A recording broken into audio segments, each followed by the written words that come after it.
This is Will Montgomery, former Washington Redskins center. Yo, what's good, folks?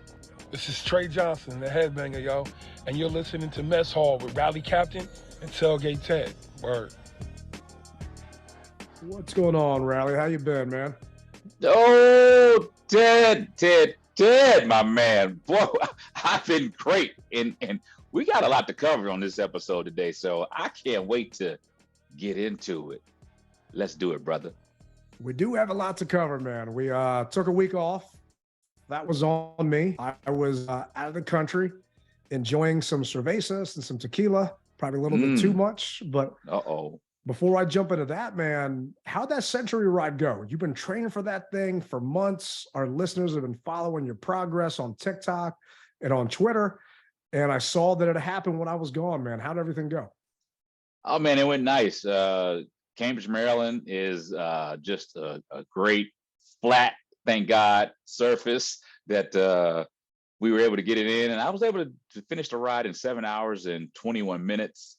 A lot of people did it a lot faster, but hey, it was just an accomplishment for me. So I wasn't worried about trying to be a speed demon per se. I just wanted to be able to say that I have completed my first Century ride.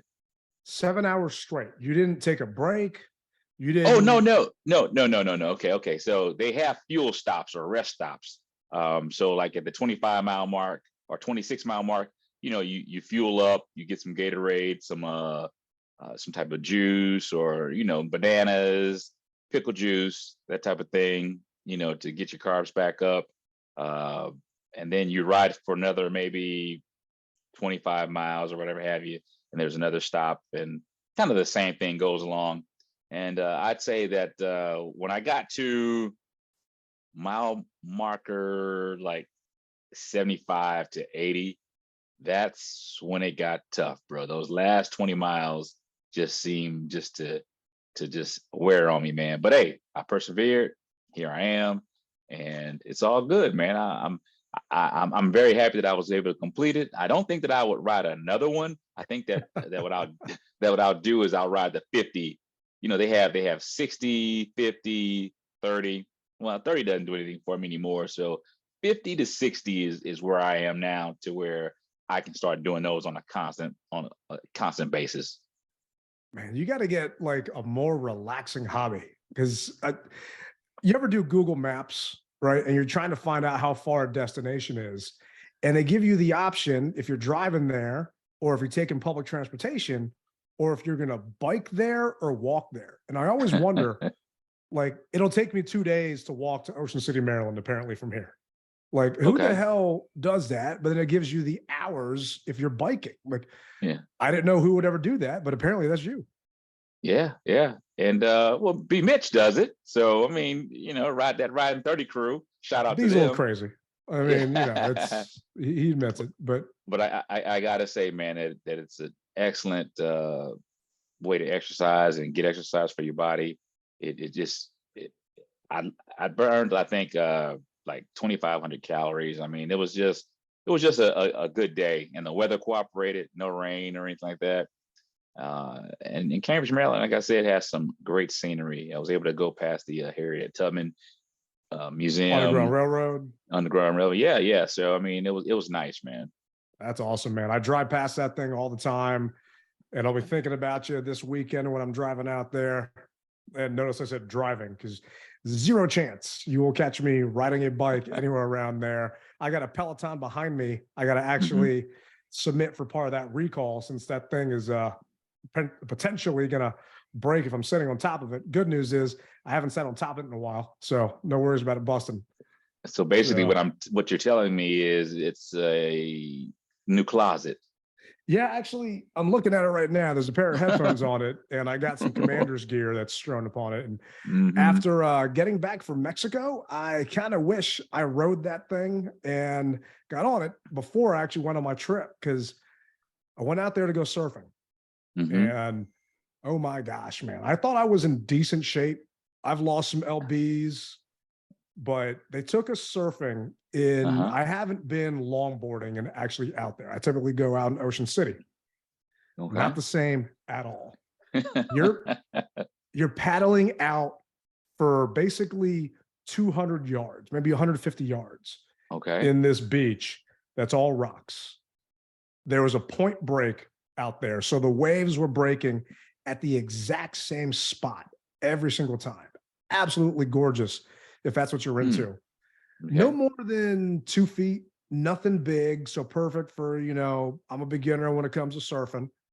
Well, I'm paddling out there on this big ass longboard and I thought my arms were going to fall off. I mean, it's just never used to really dealing with that because out at Ocean City, it's more of a shore break, beach break, definitely not as long to get out past it, and busted my ass, my back and just arms and traps and everything were killing me for days.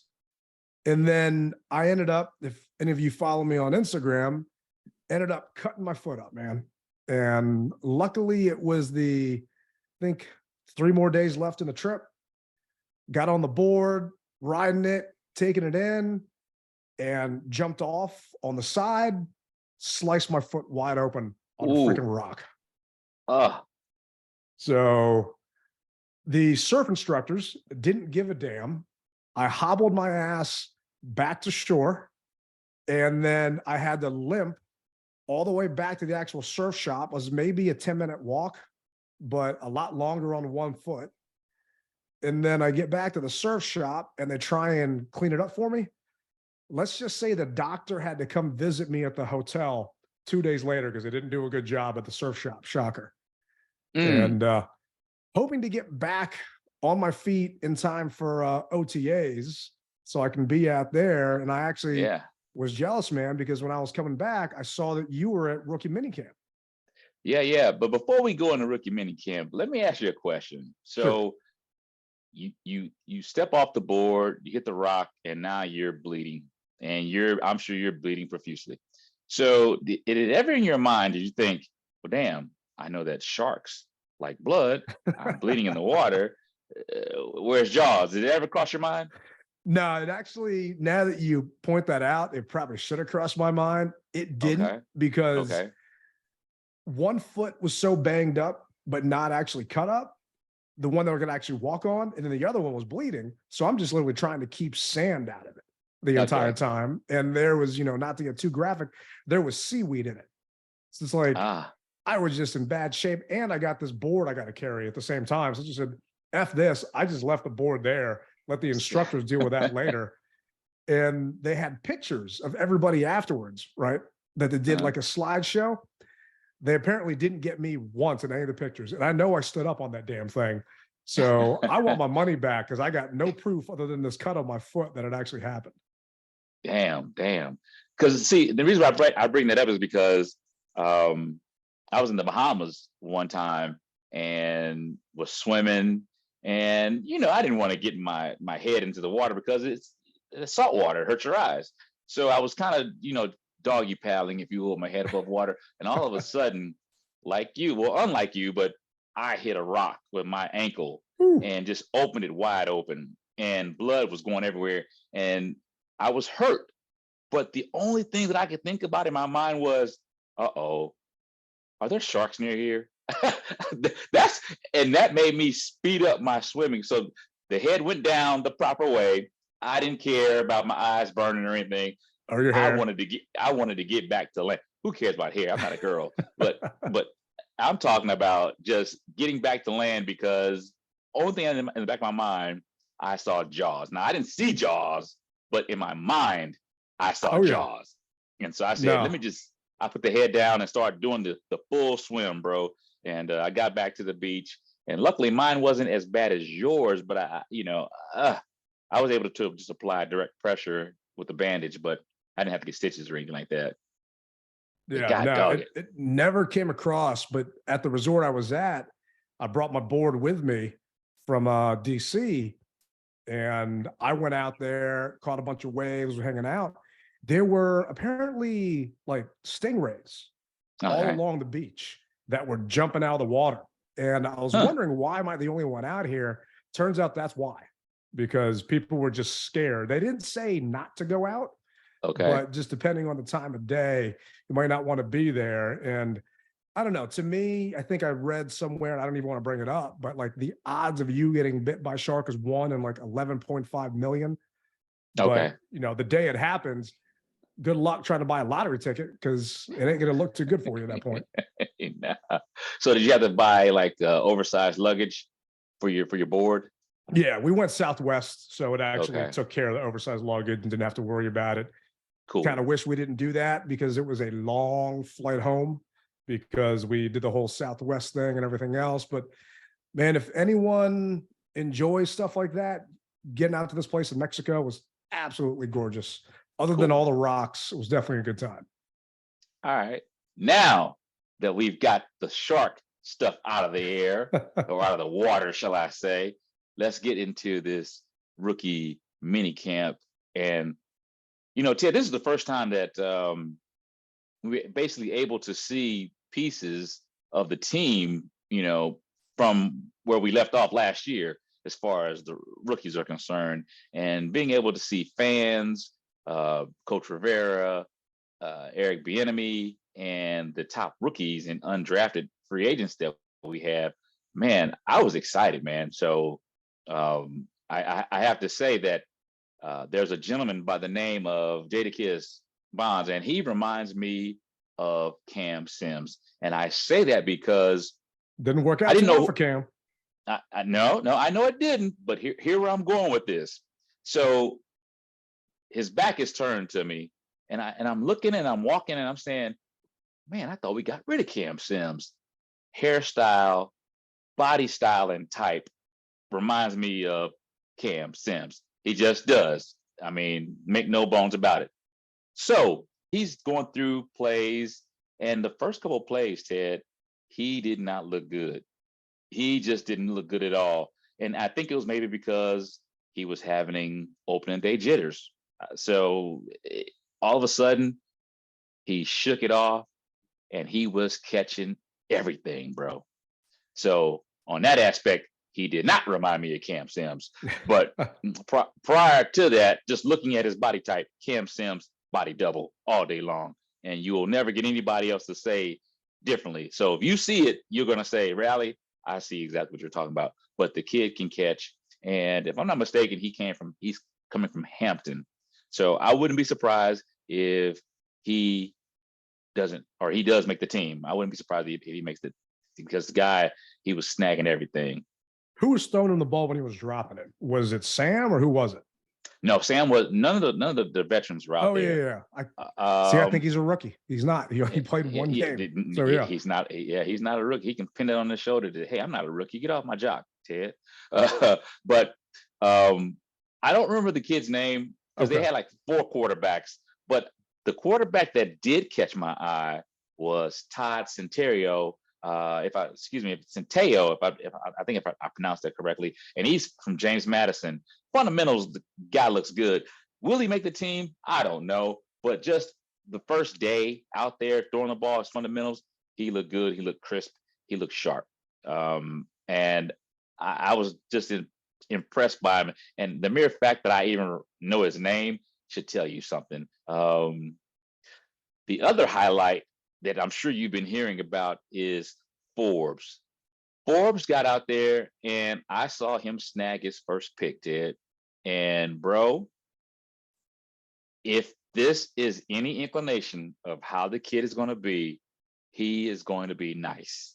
And I see why we drafted him. Now, my arm, and I know you can see my arm is as big as his thigh, but his thigh, not even his leg, his thigh. No, his thigh. My arm is as big as his thigh. All right.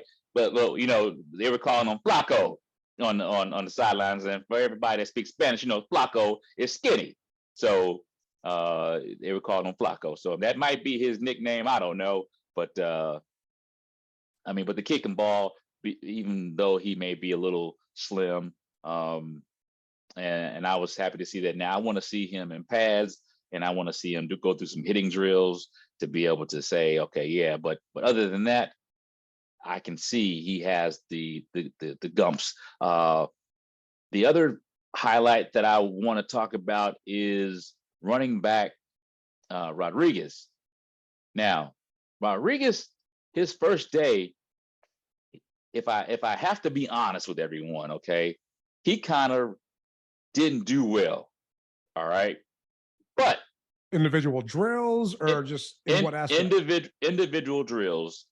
And if you saw my picture on all social media platforms where I said, Coach Bieniemy is nothing to play with, look at that face. There was a couple drills where Rodriguez is going through the drills, but I guess in Rodriguez's mind, his footing was off. And because his footing was off, he kind of half-stepped it, if you will, and then got down on himself and slowed down. And all of a sudden, those laser eyes of Coach Bieniemy got on him and said, Chris, finish the drill. I don't care if you mess up. You finish the drill. And Chris is trying to say, well, I don't care. Finish the drill. Really? It was like that? Oh, bro. Oh, man. And it happened twice. And it was a situation where, once again, I guess maybe for the drill, in his mind, he wanted to go left foot high or left foot in the air, right foot on the ground. And maybe he started off right foot in the air, left foot on the ground. So it kind of just messed his whole footing situation up, going over the bags. And you can see he was like, oh, yeah, okay, I messed up. And Coach said, I don't care if you mess up. You will finish this drill. And it was just a breath of fresh air hearing the coach being able to, you see him looking hypothetically to his left at what the player linemen are doing, and all of a sudden in the back of his head, know what the running backs are doing.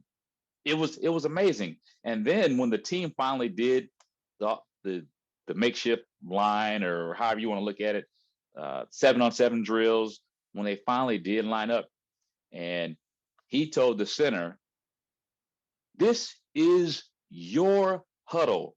You get these guys where you want to go, own it.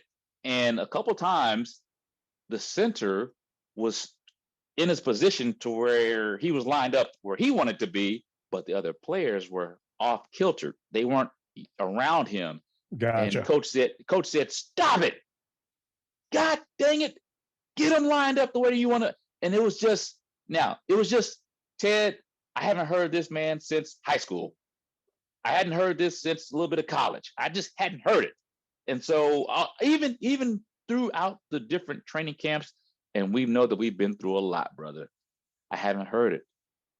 I heard it last week. I heard it Friday. I mean, just putting everyone in their place, and he knew it. And the tempo that he was running the practice was just unfathomable. And Coach Rivera was doing what Coach Rivera does. And if you can see my arms, you see this? Yeah. Everyone knows that this is Coach Rivera's mantra. He crosses up, and he really didn't have two things to say. And that surprised me as well. So, Eric, my hat's off to you, my brother. Salute to you, because he is getting them where he wants them to go and where the position that he wants them to be. So I'm very happy about that, man. So, I mean, I can't imagine what it's like being a rookie. This is just rookie camp. You got no vets or no one to rely on. And running these drills for the first time as a potential pro. I mean, these guys are on the 90, or they got signed to, rookie contracts, some of them at that point, and some of them are there for tryouts. And Rodriguez, he's a 6th-round running back, knowing all the guys he's got in front of him that he's going to try and beat out. I mean, a 6th-rounder making an NFL roster, it's not a guarantee. A 3rd-rounder, a guarantee, unless you really screw up or something happens, or you throw gang signs and stuff like that. That's happened to some other players out there that just got drafted. But on top of that, then you also have Eric Bieniemy, who's trying to make an impression because it's his first time over here. I mean, I'd be having bubble guts all day long, sitting out there at the park, wondering, don't mess this up. And if Bieniemy's not going to get on him, Coach Randy Jordan, who runs running backs, he'll make sure he does too. And I love to hear that. I'm curious how that's going to go with the vets, because it's pretty public that Bieniemy and Patrick Mahomes got into arguments. And that's Patrick Mahomes, and he can deal with that. Mm-hmm. I'd be curious how some of the, I don't want to say prima donnas, but some of the guys on our team, and it's not Club J. You know, when Gruden was here, they famously had Club J, and they would have music playing during practice, and they had the ping pong table that got removed. This is year 4 under Rivera. So you got a bunch of vets that might not be used to that style. So I'm going to be curious to see once actual OTAs happens and once training camp happens, how all that's going to be taken. Because I feel that Terry is going to do well with it. He just wants to be molded and he wants to win. John Allen, granted, he's on defense, Eric's on offense, but John will be okay with it because he gets into it with his own teammates if they're not doing what they're supposed to do, you know, during a freaking game. We all saw that. But I'm hoping that that is Bieniemy's true style and not just how he was with these rooks, because it was just their first entry into, you know, the NFL, if you will. Mm-hmm. The other thing that I liked is, so I'm not going to call the play that he called, but I'm just going to say this play is called Moose. Okay. So they basically ran 2 plays. Let's say one was called Moose and the other is called Chameleon. Okay. Let's say Moose and Chameleon. Now, out of Moose and Chameleon, it was the same lineup, but they could go, they had 4 different variations of Moose and Chameleon, if you follow what I'm saying. Oh, yeah. So he'd say, Moose, Moose, and the guys would run up to the line, and he had the radio with the quarterback, and you could see him calling the play to the quarterback, and the quarterback would go in there, and God dang it, and the quarterback would run the play. God dang it, no, Moose, Moose, Chameleon, come. I mean, he was barking at him, so they had to adjust to those plays on the fly. So it was like they had called 2 plays at once, but so the lineman would know what formation to line up in. It's typical, yeah. Yeah, but the mere fact is, like I said, you just didn't hear it. I can't say I heard it last year. Maybe you did. I didn't hear it last year. I was at every practice except for 2 last training camp, and I did not hear a coach publicly lay in to anybody. Now, we don't get to be at all the practice. The media is not allowed at all of practice, neither are the fans. So it wouldn't surprise me if players got berated after the fact. Actually, no, let me take that back. There was one moment where Rivera ripped into him because one of the guys took another teammate to the ground when they weren't allowed to. And we ended up getting in trouble because of that. Yes, I do remember Rivera that. Uncrossing his arms because that happened. No real, it's like in-person example making or berating on the field, which, you know what? It reminds me of Richie Pettibone. And it reminds me of, you know, Greg Williams just getting into his guys and bringing those 2 guys up, for example, because they were successful coaches with successful defenses, successful teams. And hey, we've been mediocre at best the past 20 plus years. So maybe that's what we need. I'm hoping it stays, man. I'm hoping it continues. Oh, like I said, it was a breath of fresh air, man. And the other thing that I like is, and we brought this up a couple shows a while back, but I said, what really excites me is I still don't know the last time we've had an assistant head coach. And I was supposed to do my research and I didn't. So fans, forgive me, but I don't know the last time that we've had an actual assistant head coach. And you could just tell that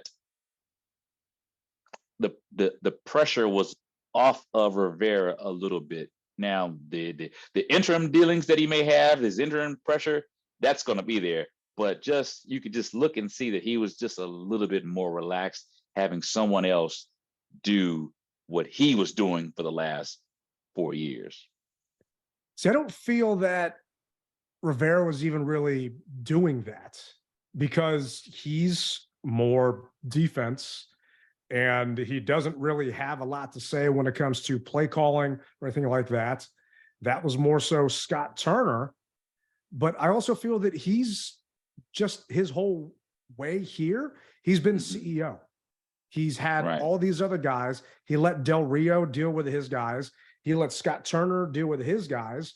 When they had to fire Sam Mills, he got involved at that point and said Sam got let go.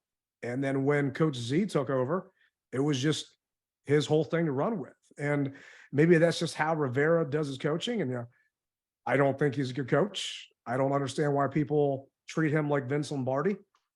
He gets a pass because he was going through chemo and cancer the first year and stuff like that. I get, but people don't realize he's only had 3 winning seasons his entire NFL career. And what I'm wondering is he going to survive this entire NFL season? And Rivera teams typically start off late. They don't win early on in their seasons.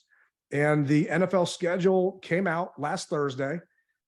How do you feel about all the schedule leaks? I was curious. I wanted to know what you were thinking about that. Well, I was right there in the middle of it, and a couple of them, I was going on the Twitter and Facebook and the news and everything else, everyone else's, because I wanted to know. As far as this whole, I tell you what I disagree with. I disagree with the NFL Network. 8:00, the schedule comes out. Hey, just put it out. But I understand it's ratings. Everyone doesn't have the time to research Twitter and Google and all that other type of stuff. So for that part of the population, they are actually awaiting 8:00 to find out what their team schedule is going to be. But I'd say for probably 50%, maybe 60%, they already know, and they're just waiting to confirm, if you will, at 8:00. Were these leaks actually true, and can I start making my travel arrangements or whatever I want to do? Because I got to tell you, nothing, even though I got the leaks, nothing was put in front of me until 8:00. I felt okay with it, but I just didn't want to take that chance in trying to buy anything or get any contracts set up. Get on the phone, especially doing what you do. Yeah. I used to get the schedule a couple of days ahead of time, and it was sworn to secrecy. And if it got out, then people would know that it came from individuals that shouldn't have shared it. And there was actually a reporter for Green Bay that tweeted out the entire Packers schedule on Wednesday, not just a game here and a game there. He put the entire thing on social media, and I got no doubt that guy got his ass in trouble. But some fans were complaining about it.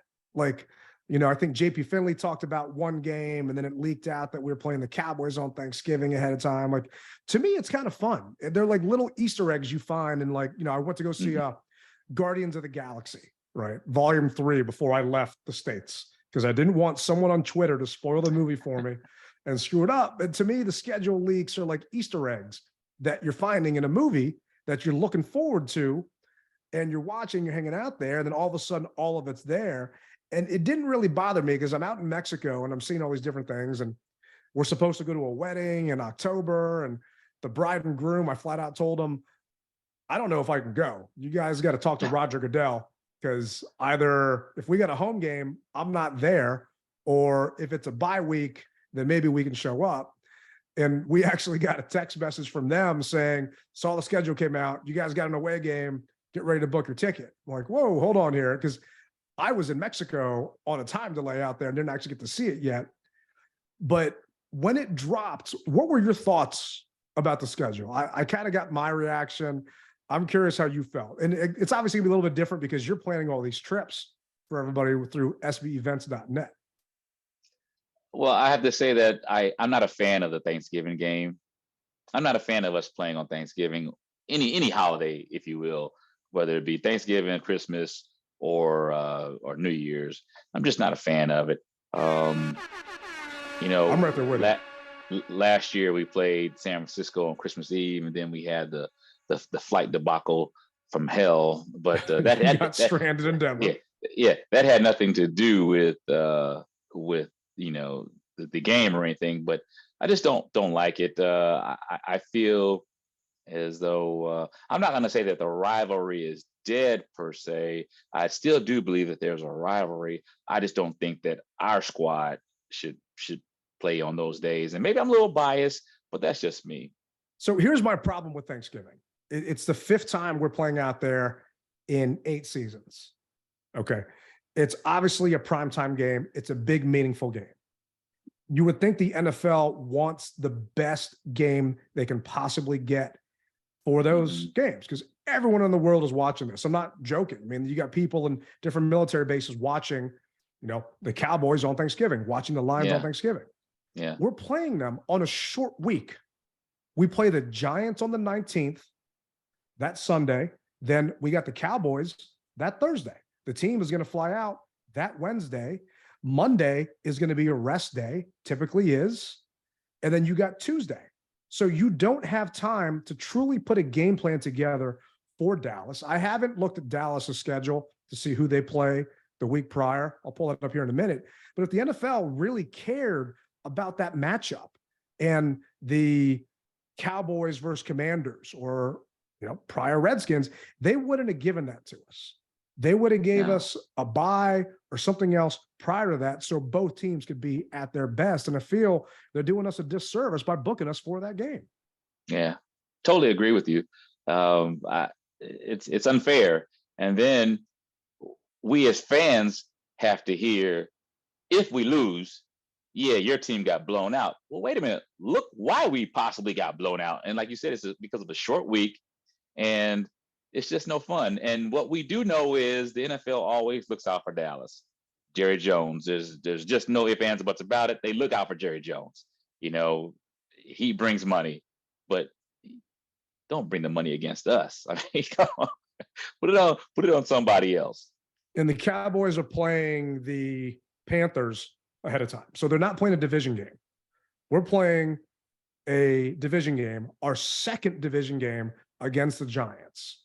So considering what happened last year, the guys are going to be amped up for that. It's just, to me, that was some frustration I had with the schedule. Who was it? Chris Russell, the Rooster from Team 980, hates Thanksgiving games. I can't stand them. I typically try and cook for Thanksgiving. I got to kick everybody out of my house by 4:00 because I'm not going to deal with people chit-chatting about The Bachelor or something else that does not have to do with our team. And I will tell them to shut the hell up. And if I ever want to be invited somewhere again, I got to kick them out because we're not going to be friends if they're talking about needless bullcrap when we're playing on Thanksgiving Day. And everyone's laughing and joking, eat early, blah, blah, blah. I'm like, well, now I can't do that. I can't hang out with my family. I can't do anything else because I want to focus on the game. I want to focus on the day. But the piece that kind of drove me a little bit crazy was I don't think we have any back-to-back home games. Looking at the schedule, we're home, away, home, away, home, away, and then we get 2 on the road, right? I think we've got, let's see here. I can't remember. Yeah, we got the Rams and the Jets back-to-back on the road. And there's another one. So that was kind of annoying. We got Atlanta and the Giants. So we don't have back-to-back home games. So to me, that's kind of tough to not really get in that rhythm of being able to play at home and get some proper rest for these guys. And yeah, they're flying private. They're going up to Philly, probably taking the train, going up to New York. But the fact that it's also helter-skelter across, that was kind of frustrating to see. Yeah, it is a disservice, but at the same time, I guess they look at it as, we're going to give you guys something to come back to, hopefully. And what we do know is that ticket sales are gone through the roof. So they are expecting, I'd say almost a full house, or close to it, as far as butts and seats are concerned. So I think that's maybe why they did it, Ted. Give the people something to be able to come back to to get back to the stadium. And I'm actually surprised that we're opening up at home against the Cards. And JP Finley's been talking about this a ton. There are a bunch of events at FedEx Field in August. You got the Beyonce concert, you got Morgan Wallen, you've got a bunch of things going on. So I know they're going to have it ready. I know we're going to be fine. Part of me is just concerned that the stadium, Morgan Wallen's on September 2nd, right? That's the Saturday before the home opener, like the week before the home opener. So the ground crew is going to be working 24/7. Oh yeah, to flip that field around Mm-hmm. and make sure that she's straight and ready to go for the season opener against the Cards. And I know we're going to be packed, man. I have already had a bunch of groups reach out to me saying, we want to bring people to the tailgate. We want to do this. I was like, hey, slow your roll. I get it. It's May. Let's talk when it gets closer. But I picked up a dozen tickets just because as a season ticket holder, we're getting discounts on tickets right now. And I know people are going to bug me when it gets closer and they're going to ask me for some. So I'm just preparing to help those people out because I don't want to deal with it when it gets closer, trying to hunt and find them seats. And it's few and far between, man. I asked for a 4-pack of lowers available for that game. I got 4 different options in the 100 section and the 200 section that were left in the entire stadium. Wow. So I mean, it's crazy. I sent a tweet out to Jason Wright and said, hey, you know, and we talked about it. Hey, if the fan participation is up, will you be able to take those cloths or those whatever you want to call tarps off of the seats? Well, they say there aren't seats in there anymore. But will you be able to do it? I never got a response, but it would be nice to maybe see one of those tarps come up, you know? It definitely would be. I don't think that there's seats there anymore. I'm almost positive they removed those and they're gone.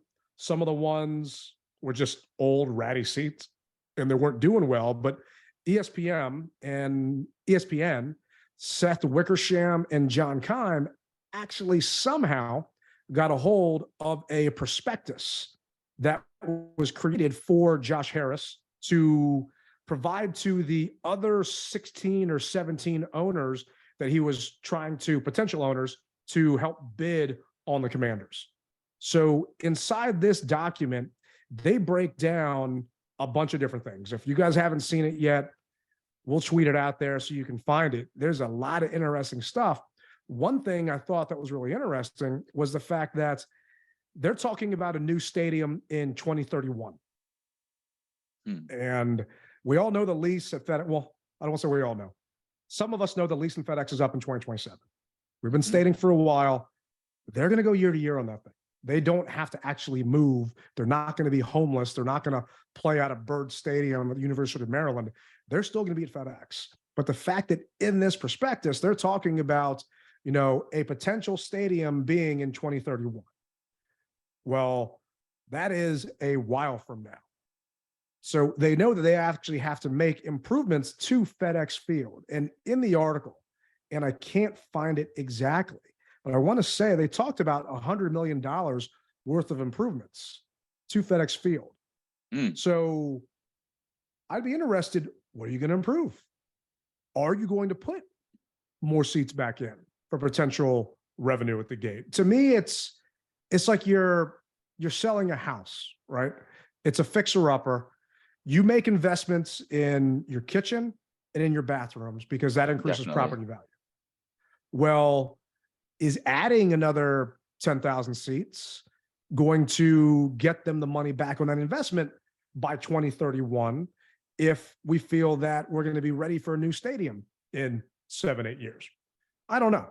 I'm not a finance guy, a revenue guy, but I did find it refreshing to hear in this prospectus that they got a copy of that the Harris Group is planning on making improvements to the stadium. And like you, I reached out to Jason and I reached out to some people over there, and I was also talking about it on The Fan. Like, there were a group of us fan captains, not the ambassador program, the advisory board, and very, very small piece of us. We didn't get footballs, and no offense to anyone else in the other groups before they start getting pissed off. It's not about any of that. We didn't get anything for this. All we did was we advised the team on ways to make improvements to the stadium. Nobody wanted autographs. I'm not saying people do, but we didn't get any special perks. I pay for my season tickets, just like you pay for your season tickets, right? But some of those things that we gave as recommendations were ways to help improve the stadium. bag entry lanes. You travel to games. I used to travel to games, stuff that we would pick up at other arenas, other stadiums. One of them being an Uber lot. We didn't have an Uber lot before. There wasn't a taxi lot before. So if you called to get a taxi cab, they had to come in to FedEx when all the traffic was leaving, which made it impossible. So you had to walk out to Garrett Morgan, or you had to walk out to the McDonald's and the Shoppers Food Warehouse down the road just to get a cab. So to me, it would behoove them to recreate this group, whether it's new people or what, to advise them on, you guys got a budget of $100 million or whatever it may be to spend. We know where you can make those improvements. So let's sit down and talk. I'll sign any NDA you want. We can go through, we can chat about it, but let's just make sure that the dollars are being spent where it will truly affect how we enjoy our game day between now and 2031. And some are actually saying 2031 is damn aggressive a timeline. So, well, let's face it, if the money's right, anything is right. That's true. It's just depending on where they go, politicians and things like that. And inside there, I was actually shocked. They stated that they can see Virginia giving them $1.5 billion of funding towards a stadium. And I know you live in Virginia, and I know a lot of other people that do. Depending on how that's going to get paid, they've got 17 billionaires, maybe not all billionaires, but 17 people in this ownership group to buy the Commanders. And while we were gone, you guys are listening to this, you all know that the Snyders officially are in an agreement with the Harris Group to buy the team. So this is happening. We still get tweets from people saying, I don't know, I don't believe it. It's happening. No. There's actually a penalty clause that if the sale does not happen within 90 days of last Friday, that the Harris Group has to actually pay a penalty at that point. Oh, yeah, it's happening. Yeah, this is going to go on. But you mean to tell me the 17 people that are all pooling all their assets together to invest in this team, you want Virginia taxpayers to pay $1.5 billion for this new stadium? You got to be kidding me. No, I don't like that. Well, first off, I don't like the stadium even thought process of being in Virginia. I don't. I just don't. Now, if they said that, remember back in the day, and I know this isn't going to happen, but remember back in the day, it was that Alexandria site, and I can't remember a while if ago. that was a while ago. But I'm saying is, if they could have the stadium somewhere like in that area, I'd be all for it. But no Dumfries, no Loudon, don't do it to us. Even though I know, and I don't want it. But that's beating a dead horse. You know, I'm not going to go there. But just anyway, don't want it there, not at all. And I think a lot of people will agree with me on that. But as I've always said, wherever they go, I will be there to watch them. So, but I just, if I had my druthers, it would be at RFK, or it would be somewhere else, but not there. They could even tear down FedEx and build it next to FedEx in the red zone lot or something. I don't know, but just as long as it's not in freaking Virginia. Yeah, I'm right there with you, just because, you know, I'm the things I'm happy about are we potentially don't have to pay PSLs until 2031. Mm-hmm. So that gives me some time to start saving some money, or start, you know, I'm not going to start a GoFundMe, but, you know, saving some cash, or get a third or fourth job to try and pay for PSLs until we get a new stadium. Yeah. And yeah, I'm on the record of, if they move to Dumfries, I'm out. I'm just traveling with you to away games because I'm not dealing with that traffic. But what some others are hearing out there, and I'm hearing on Sports Talk Radio, that Dumfries isn't a location that they're thinking about because of how bad traffic is. And Shocker. Because these guys are from here. You've got Mark Ines, you've got Mitchell Rails, who are from here, who live here, who know how bad it is. So that is some saving grace to this whole stadium piece. DC Councilman McDuffie actually wrote an op-ed for the Washington Post today, and he was talking about bring the stadium, bring the Commanders back to DC, back to RFK. And if you guys haven't had a chance to read it, make sure you do. It was actually a really good op-ed, and he was on the B. Mitch and Finley show. And for those wondering, it's Wednesday the 17th at 5 o'clock. He was on today at approximately 1:30. Go back and take a listen. They've got the podcast. After you listen to us, listen to Councilmember McDuffie, because not all of the DC City Council is against having the stadium back in DC. We've been preaching it. It's not up to DC. That's the problem. They don't own the land. So 2031 might buy them some time for Congress to get their head out their ass and maybe sell the land back to DC, knowing that it's not happening in the next 3-4 years. Grease some more palms, do whatever you need to do to get it done, And one of the other things that I keep hearing people talking about as far as the RFK site is traffic and things of that nature. Well, and parking. Well, did you go to the Vegas game? Oh yeah. Yeah, we had a walk. So for the most part, every parking was at a minimum at that stadium, and everyone pretty much parked at the hotels, and they had that main bridge that they shut down for pedestrian traffic. I'm sure that they can figure out something to send more trains in, or, instead of 8-line cars, maybe 12-line cars or whatever have you, just to get more people in and out of the area like they used to do back in the day. So, it can happen. We'll keep our fingers crossed, because I think it needs to be back home. And I agree with you, but who's not going to care about parking? It's fans when we win. Yeah. Let's focus on improving the facility. They talked about improving, not just FedEx, but the locker room, the actual facilities out in Ashburn. We got an F on the NFLPA report card.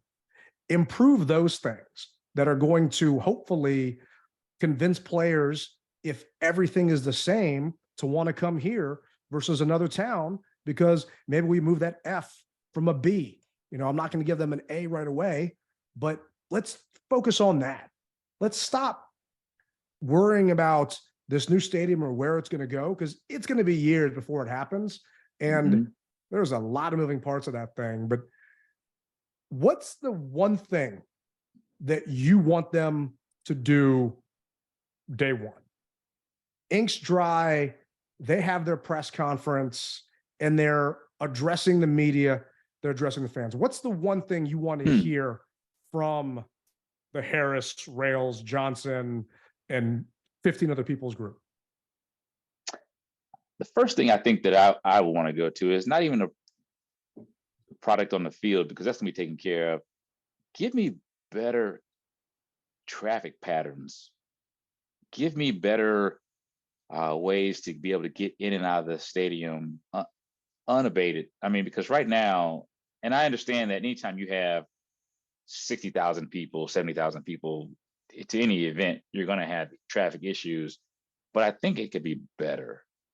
I think that's one of the things that I would look at it is traffic and better signage, just off the top of my head. What about you? So for me, I want the ownership group to tell us that they're going to be more transparent. I want them to not so much apologize, but say they are from the area. They understand what this fan base has been through. They understand that the relationship between us and the team is fractured, and that we have their word. They're going to do what they can to repair that. And the understanding that this is going to be a longer process. This is not going to be something that you give us free hot dogs and we're going to be okay. I talk about the franchise paying for the sins of Vinny Serrato when he was our GM, drafting some idiot players, this new ownership group is going to be paying for the sins of Dan Snyder for a while. Yeah. That home opener is going to be lit. It is going to be absolutely insane. But if they want to keep that up through week 3, through week 10, when the Eagles come to town, they've got direct control of that. You know, they took away our Redskin rewards program. Mm-hmm. So a lot of us were saving up points and things like that for different events. Those of you who don't know, if you were a season ticket member, you got reward points. I think there were yards that you would redeem for tunnel access, for autograph footballs, things like that. Mm-hmm. And one morning, just like Thanos snapped his fingers, it disappeared. It was gone, bro. It was gone. You know? I'm laughing at it now, but it wasn't funny, man. No, it wasn't, man. And just stuff like that. Like, you got to look at it from our point of view. And if there is some type of commiseration, that's what I want to hear day one, knowing that we're going to work together to get it back to what it was and to make it better than we ever thought it could be. So do you remember when Larry Michaels would have, of course you do, they would have the fan forums, and we would come to FedEx, and he'd do the whiteboard, and he'd write down everything that we were talking about. I mean, Coke versus Pepsi. Yeah. I actually remember some of the things that he wrote down, and they did eventually implement them. So there is a cause and effect to having these type of meetings. If you guys are by a chance listening, which we hope you are listening to the DMV Mess Hall with, I can tell you they are, because I get text messages from them saying, why'd you say that? So yes, go out of the way and have a meeting, a forum, to where, you know, we can voice our opinions, and it's not necessarily going to be a bitch session. It will be where we generally put our heads together and give you guys legitimate ideas. Now, you can't stop there are going to be some kooky people who come, obviously, but for the most part, they were legit concerns, and Larry Michaels wrote those concerns down, and they did implement a couple of those things, like the Goldman lines. I remember that. That was one of the things that while he was here, they did implement, even though sometimes it doesn't work because of the staff. You know, some staff, let's just face it, doesn't pay attention as well as they possibly should. And it happens. I mean, but that's one of the things that they can definitely, gold member lines, getting people through. And if those other lines, fixing it. Just having some, it's a very good concept. The execution is absolutely poor. There are not people standing there manning the lines. We don't get a ton of perks as season ticket holders. That is one that is invaluable if it actually works. Mm-hmm. And I'm right there with you, man. I'd always be front row and sitting there. And after a while, you know, I just started texting Larry my recommendations, because I know he couldn't keep coming back to me. But a lot of good stuff came out of those things. And I remember one was, I wanted a diesel horn to blow when we had 1 hour left in the tailgate, 1 hour before kickoff. And I was told, no, we're not going to do a diesel horn. But guess what? They're shooting off fireworks. So the fireworks go off 1 hour prior to kick. You know, I never knew that, brother. Yeah, I always wondered why they did that, and now I know. Just to get people back in the stands, to let them know, hey, wrap up that tailgate. Let's get inside. Kickoff's about to be here. And I remember it was watching a pregame show one time, and I think someone caught the video of it, JP, and a couple of the reporters didn't know it was coming. And all of a sudden, a bunch of explosions went off, and a couple of them like cursed on air during the pregame shows. It was absolutely hilarious. But good things can come of this. And yes, there's going to be bitch sessions, but I understand that it's their team. They're buying it. Mm-hmm. This is our team. We've been here. We know how bad it's been, and all we want is to make it better. And you guys are listening. We just want to fix this and get back to winning football. And let's just bring this thing hopefully back where it should be in DC. But we know You're going to do what you can. And hey, it can't get much worse than what we've dealt with the past 2 decades. Well, I got to say this before we go. The Superdome is old as molasses, but each year they put lipstick on that pig and they make it look good. The Superdome. I was just out there in New Orleans, man. Caesars bought the rights to it, and that thing looks nice. Yeah, man. So if they can do it with the right money behind it, we can do it. But hey, I want to thank everybody once again for listening to the DMV Mess Hall with Rally Captain and Tailgate Ted. Guys, keep hitting the like button and subscribing because you really are helping us. And the more you help us, we can help you. And before we go also, there will be 2 trips that are out right now. There'll be Atlanta and the Denver. So go to sbevents.net. You can book it straight from the website. Give me a call, talk to me. I'm always around. Thank you guys. And no matter what, you rep it hard or you don't rep it at all. Tailgate Ted, Rally Captain.